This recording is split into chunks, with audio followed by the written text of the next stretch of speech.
نو نن چې دلته د هنګوره ډې کوم خلک راوتلی دی نو دا صرف په انګوره ډاکې نه دی دا په غونډ پاکستان کې او په غونډه دنیا کې خلک راووځي ریاست نه چې کله دی مطالبې غوړي بیا د ریاست کردار داس وي که مور پلور د مور کردار یې وي بیا عوام هغه څیره وکړو بیا هغه څیره ژاړو چې وکړو بیا ریاست په هغه مسلې حل کړو نو په جمهوري په آئیني لیول تو سر وتلی و دلته نوشتی و ریاست می سره څکو دا د توس په مخ کې دو خو د دغه د پوره د ریاستي خلق چې کوم دی په دغه کې فرق دا دی چې د پنجاب نه څه غنم راوړته یې چې زیلي د صوبایي په صوبا باندې د دغه پابندي دا نشه وړی خو د مونه د پښتونخوا نه د بلوچ نه د دغه نه چې وسایل وړي بیا ته یې چې یو پاکستان دی چې زه درته وایم چې د مو په وزیرستان کې په لاس سره دوړادو ته یې چې نه دا د مو صوبایي پابندي دو چې زه وایم بیا ته مو ته وایې چې نه دا یو پاکستان دی او دا د خلک دا د ریاست غدار خلک دی اسرارت په دغسې کوي ریاست چې په پنجاب کې در نه در ووځي ته پولیس ورکې سکیورټي ورکې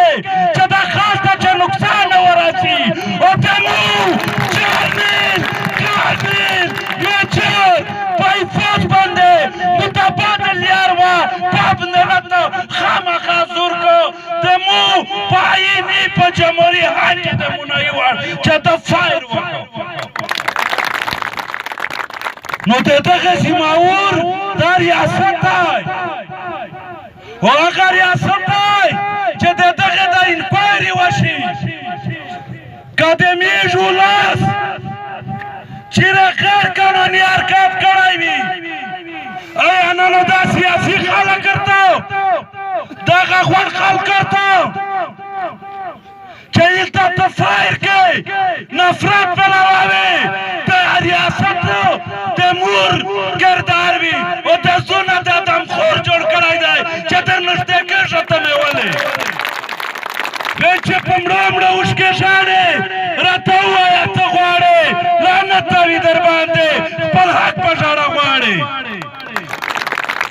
نو قومي مسله دو د توس مطالبه دو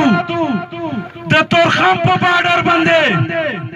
د چامن په باډر باندې د خیرلاچای په باډر باندې نو چې څومره سهولت ورکړېږي دا د انګوره ډې خلک ته ورځي ورکړېږي په آئیني غوړو په جمهوري غوړو په سیاسي لیول یې غوړو نو زه خپل حق غوړو بیا کچار کوونه بیا خامخا په زور باندې غوړو تاسو د مخالفت کو نو میشتوس په آئین کې اوسېږي د پاکستان په آئین کې دا لیکلي دي چې د باډر سره چې کوم نږدې خلک وي دا ته مراعات ورکوئ زه چې غږ که د سکول بیا یې چې دا غدار دی زه چې ورته یې چې د مو موبایل نټورک چار وکړه بیا یې چې افغانستان سیم یې استعمالوه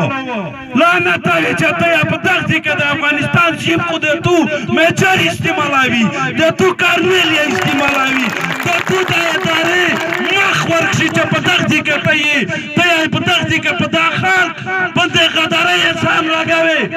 دا محب الوطن پاکستاني نه بولې نو زه دا وایم چې ریاستي ادارې ته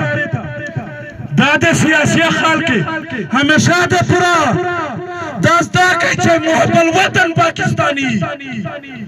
خدای دا په مو باندې د غدارۍ ټاپې نه لګوي نو په دا لیول باندې چې تو ستوره مطالبه دو څومره دو نو د خپل پاکستان پیپل پارټي ورسره سیاسي خلک دو دوسه پورا تاخيره پراوی لوړاوي او مطالبه چې څو پورا توس نه مانل اداره میز در سره انوستوي ژاګه ژایتوس مذاکرات توس کوي کدام د اعتراض نشته مننه شکریہ